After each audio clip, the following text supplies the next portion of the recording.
Un o dibenion craidd yr Academi Arweinyddiaeth yw gyfrannu at ddatblygu arweinwyr presennol a darpar arweinwyr ar draws y system addysg yng Nghymru. Rydyn gwneud hyn drwy ddarparu cydlyniad a sicrhau ansawdd ar gyfer yr ystod o gyfleoedd datblygu arweinyddiaeth addysgol sydd ar gael yng Nghymru.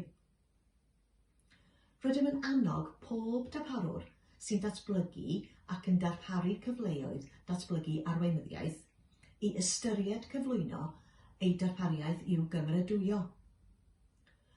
Mae Proses Cymeradwyo yn cynnwys meini prawf uchelgeisio a benir yn glir ynghyd destun polisi Cymru ac sy'n hyrwyddo mynediad cyfartal i bob arweinydd pa bynnag iaith neu sefydliad y maent yn weithio ynddo yng Nghymru neu ble bynnag maen nhw yng Nghymru.